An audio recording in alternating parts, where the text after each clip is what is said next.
same benefits as the more dangerous cleaners you buy at the store, baking soda, for example, can be used to clean up, soften water, and scour.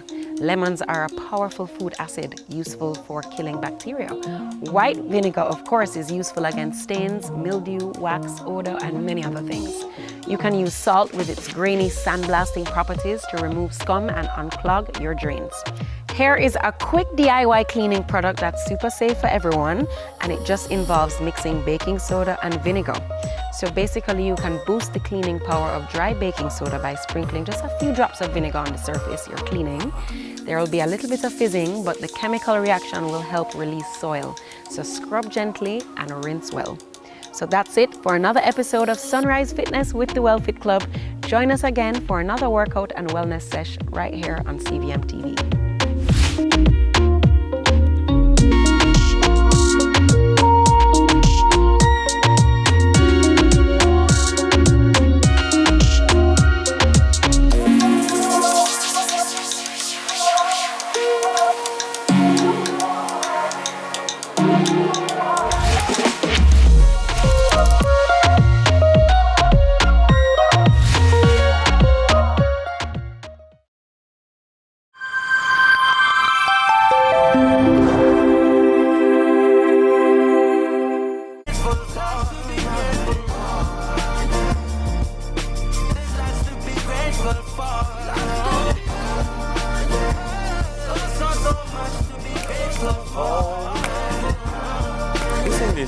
That is Kabaka Pyramid and Jamaica. Really? Yeah. That's on Kabaka's Grammy Award-winning album. Really? It sure is. I really didn't finish that album. But you know I'm the girl that listens through the albums. Yeah, I'm that girl. I like it. You know, I'm really proud that in all things, I learned from you how to give grace. Like, it's one of the greatest things that you teach me. And there are many times when I don't want to give that grace. I want to give it in the face. But what is grace, though? I think, what is grace? So for me, it is my biggest goal in all interactions is I genuinely try to treat people how I want to be treated. And then when people do things that I believe fall short, I give them grace because we all don't know everything. We're all constantly learning, constantly evolving, and we all are going to fall short. We all are going to make mistakes. And I think once people are open to introspect and to be better and to stretch themselves and improve, then they should receive grace. Oh, you know, interesting. The grace to be more, do more. Yeah. Interesting. So grace. Okay. Like for me, when I say I'm offering grace, like it's different because when you grew up in a church, and you so the grace of God as a child I learned is the unmerited, undeserved favor of God. And so for me, grace is favor. Even when, or particularly when, you don't deserve it. That part. So, like, I'm going to offer grace. I don't think necessarily, I have in my mind sometimes, because we don't deserve a blight. You don't deserve the overwhelming. You know? Oh, the overwhelming, everlasting, reckless love of God. God's love is reckless, right? So it's the idea that he leaves the 99 for the one. And it's the grace that he gives us that every time we falter, he will find us. Like, even though the flock is following him, he will go for that one. Michaela, good morning. Good morning, Michaela, our social media person. Thank you very much for bringing us the time. It's now time for the headlines with our girl, TK. Good morning.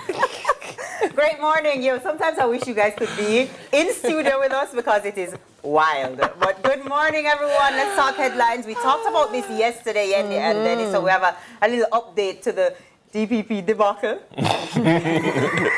The bottle. So acting DPP appointed 49-year-old Senior Deputy Director Claudette Thompson has been appointed to act in the coveted post of Acting Director of Public Prosecutions. This latest move follows Friday's legal bombshell declaring that last year's tenure extension given to former DPP Paula Llewellyn is illegal. You had said yesterday that you're sure there would be someone because named it would sooner be than later. it would be normal to expect that you would have this. So to her to hold while this matter is tested in the courts.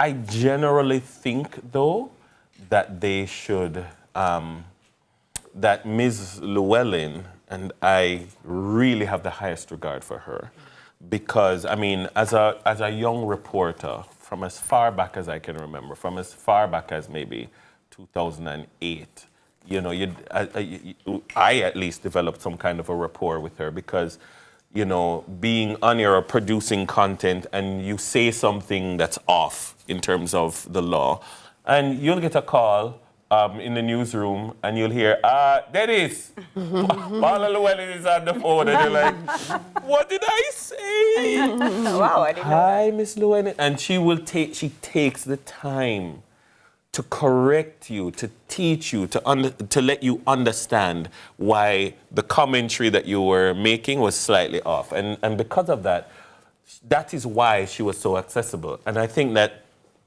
people who have come into media at this time, or people who have been, you know, in observing media at this time, they take this for granted. That was not the case prior. Okay, so the spine is integral in our everyday function. Mm-hmm. It is the link between the brain and the rest of the body.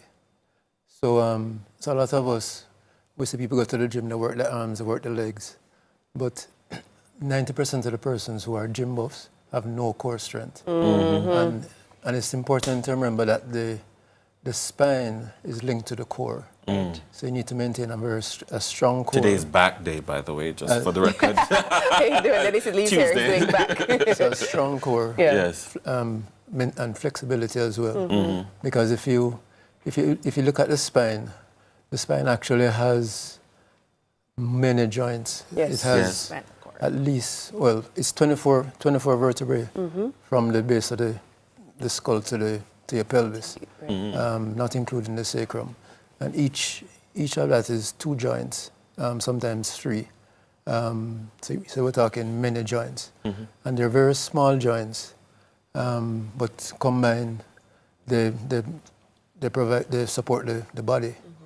So it's important to maintain not just core strength, but proper posture and alignment. Yeah. You mentioned alignment. I remember when I was doing dance injury and prevention, we had to learn about things related to the body, obviously. And there are issues of the spine like a lordosis or scoliosis that famously Usain has scoliosis, but is able to do what he does. How do these curvatures of the spine affect people, and what can they do to maybe compensate for the curvatures or the challenges? So if we look at the spine actually has a natural lordosis. Yes. There's a natural lordosis in the neck. Yes. And a natural lordosis in the what they call lumbar region. Mm-hmm. So that's normal. Some persons have a hyperlordosis, meaning that the curve here is more than normal. What we would have called in Jamaica cock bottom. Yeah.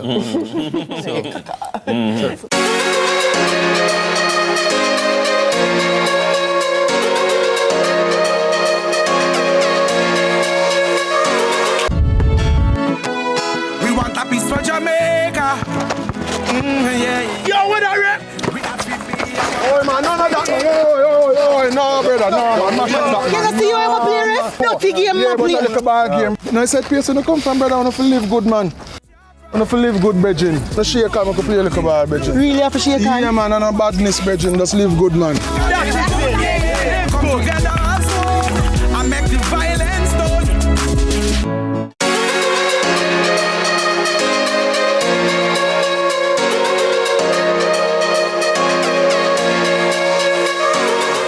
So really, our 5 W's are who, what, when, where, why. It's really our process of figuring out what exactly it is that you want and what is going to fit you for your vacation. So whether it's the hotel that you're going to or the flight, etc. Mm-hmm. You know, and that's really our process. Okay. Really I thought you were going to say it's the budget. Because you got to have a good budget. So when you're looking at the who aspect of it, what are some of the things that you try to process? Well, that's really simple. That's just who you are as a person. Maybe it has to do with, you know, what your profession is, what it is that you're used to. What kind of a traveler are you? Exactly. Because everybody as a tourist is different in terms of their profile. Yeah, and they might like the excursions, and you know, somebody else might, you know, want to stay at the property. Right. You know, so right. you go for and based on that, you know, I'm gonna have to know match your prior experience. You know, so all that is very important in that very first step. Yeah. So when a client comes to you, what is a unique aspect of the experience of Island Boy Travel? Well, what we're trying to do is we look at a very detailed approach. So, for instance, if you came to us, we're looking at not just where you're going, we're looking at how we're gonna, you know, make your travel days more efficient. We're looking at what is your check-in process at the hotel. You know, what is, you know, where are you flying from? You know, all of these things have to do with that. All right, so the whole experience is, in my opinion, is a whole family experience, right?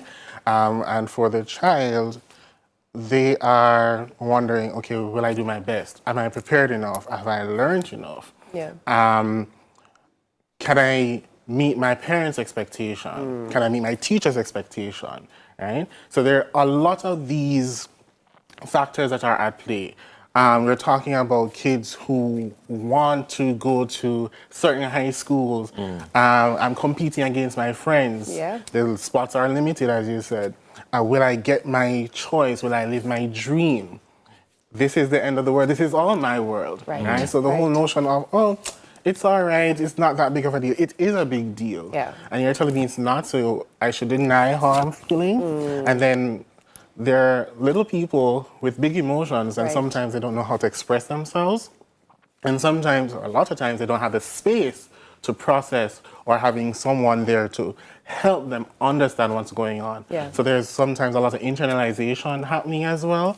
Sometimes some persons will explode. And then when we put the added layer of possibly being neurodivergent, that's another situation, because have I been in a space where my needs have been met? Right.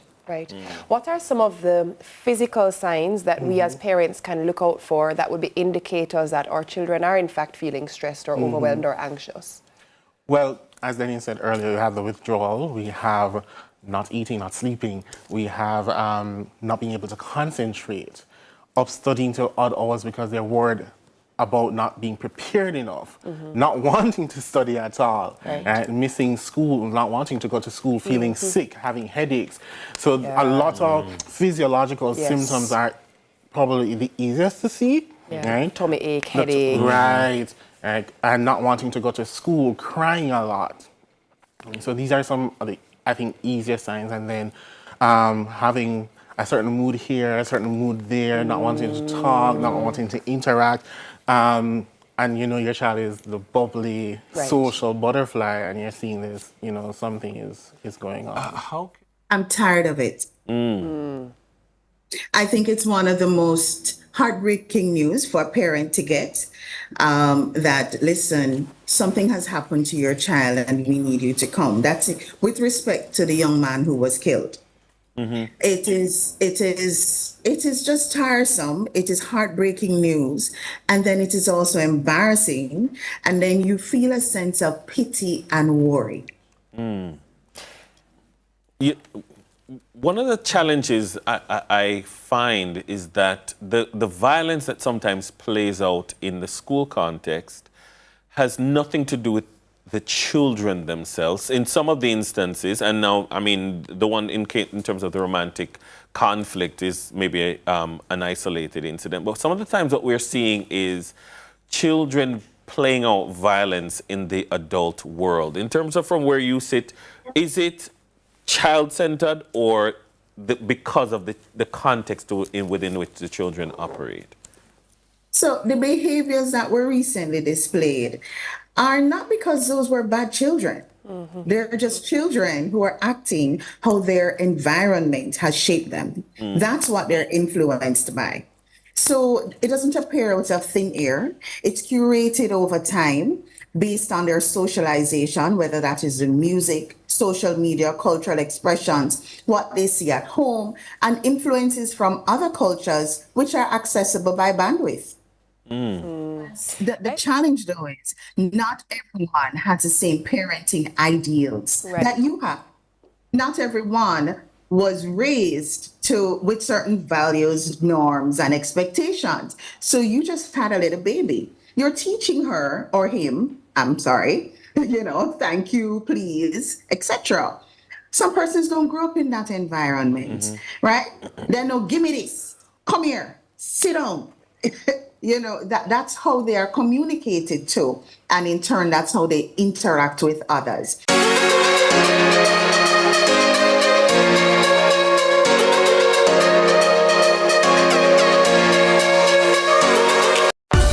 Mindset Conference 2024, the Gospel Edition, Monday to Wednesday, May 20 to 22, at the Jamaica Pegasus Hotel with Pastor John Gray, Pastor Travis Green, Dr. Jackie Green, Todd Galbert, Phil Thomas, Minister Marion Hall, Kevin Dowswell, Sharon Gardner, Rhoda Isabella, Pastor Junior Tucker, Bishop Everton Thomas, and many more. Join us for dinner, workshop, panel discussions, praise and worship, undiluted word, and concerts every night. Mindset Conference. For more info, mindsetconference.org. Get your tickets now. Friendly reminder.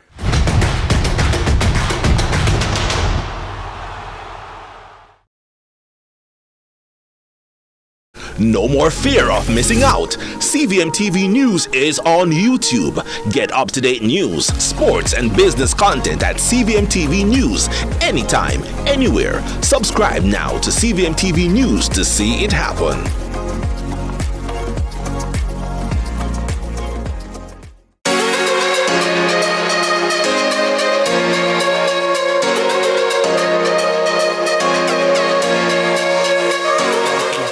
Sure. So mangroves is a critical ecosystem that helps protect our shoreline from storm surge and combats coastal erosion. It's also a habitat to a number of fauna and flora that we use in our day-to-day lives, like your lobster, your shrimp, your snapper. So protecting them is a role that all Jamaicans should try and play in some part in their lifetime.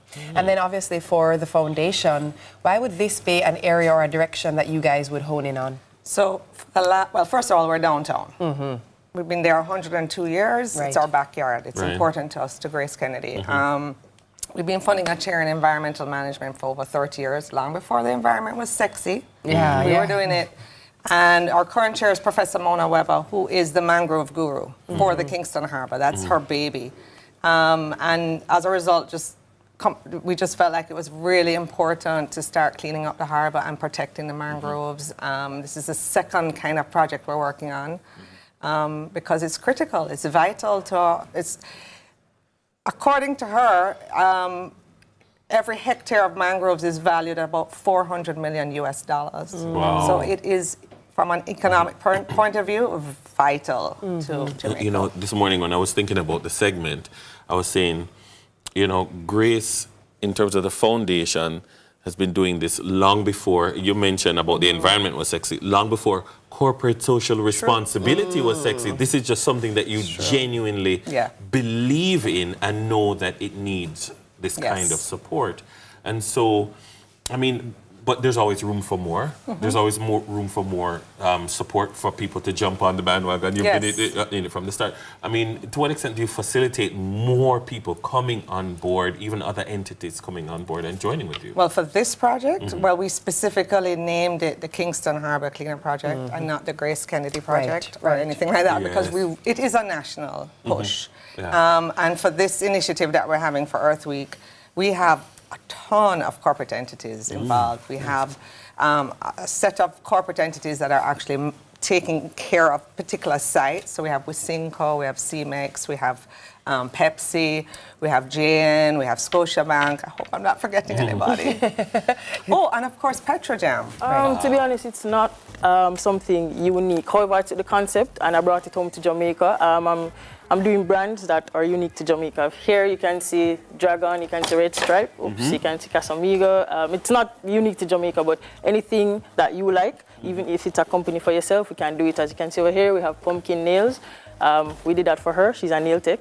That's cool. That's for her. Oh, that's very cool. Nice. I like it.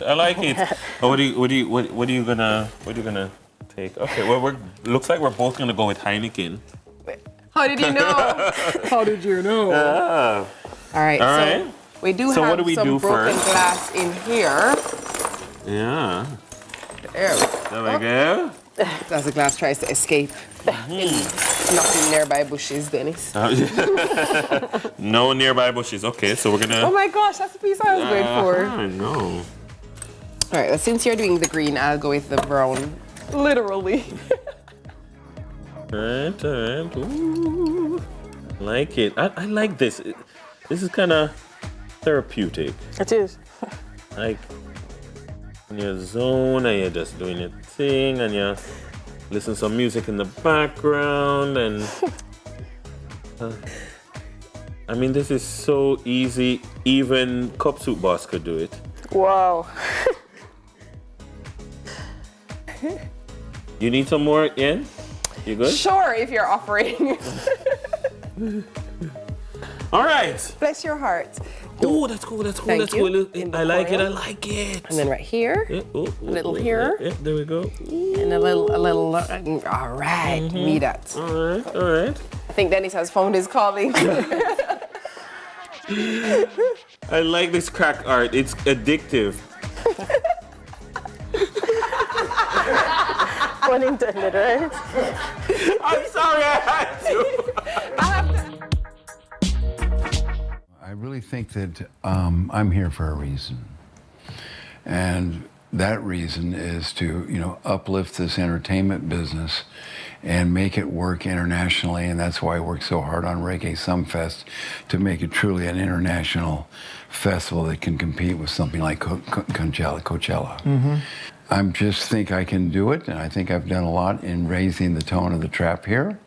And I think the productions are getting better as a result. We've got to work on the artists because they're young and don't understand a lot of things about what it takes, because what it takes, you have to be ready for stardom. You have to be ready for responsibility. Yeah. You have to be ready to write lyrics that mean something. And the ones that can do that make it. In 2012, I think I was at like the peak of my career, right? But then the money was just not flowing in. And by this time, I'm well married, you know what I mean? I have my first child already. And when everybody calls you and everybody is saying to you, we have a charity event, you're saying, God, how do I take care of my family doing all charity events? So in all honesty, a little part of me got a little bit bitter. And I was at the place where I say, if I'm not being paid X amount of money, I'm not move for go certain places. Right. Because I knew how much I would have invested financially. Look here, I'll use my mortgage, do music video, and I look at my wife and say, D, we're going to trust God, so this is going to come back. All right, talk about faith, eh? Hey, that's like literally the faith of a mustard seed right there. Right there. But, big up to Pastor Ryan, Mark, and the cut. And the cut. Yeah. It's a great season that they've begun. I'm looking forward to every episode. As am I. The first season was just really good. So,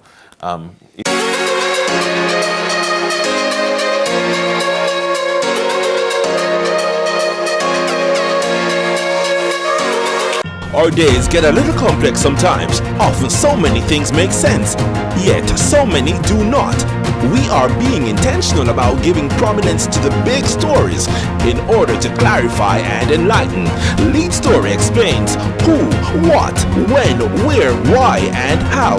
Lead Story with George Davis, weekdays at 6:30 p.m. on CVMTV.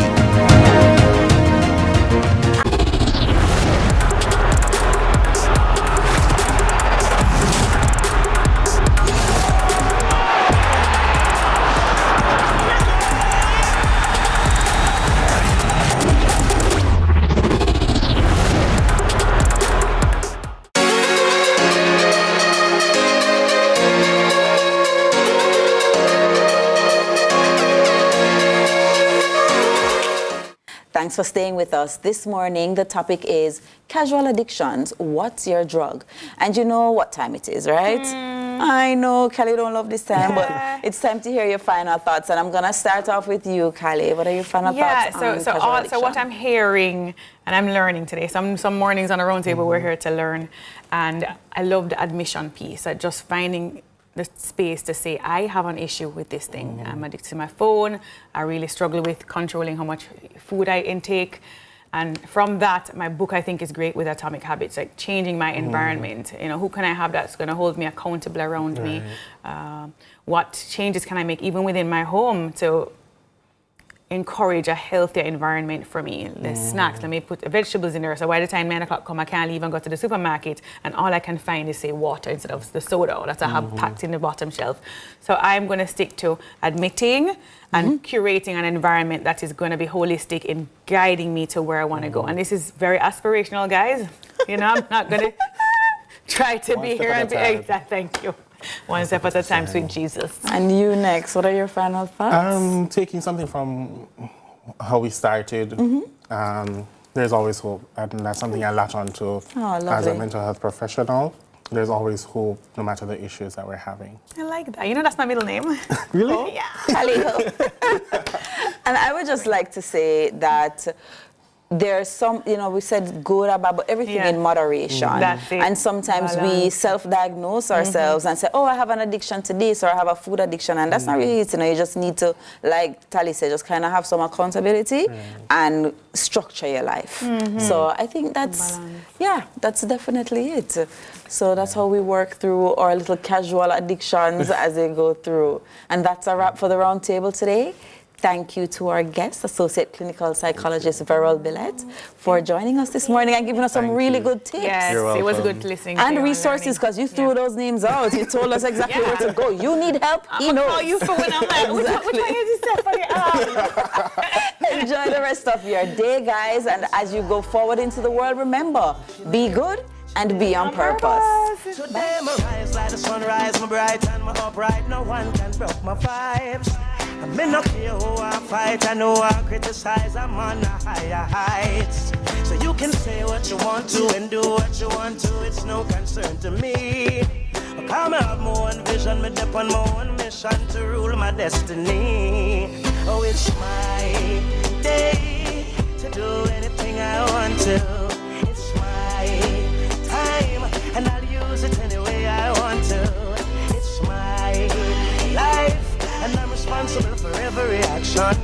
It's all mine, my day, my time, my life. I beg you, easy now, give me some reason now, and don't invade my space. I'm in a different place, different phase, moving on my way. So if you feel like a champion, then nothing can go wrong. This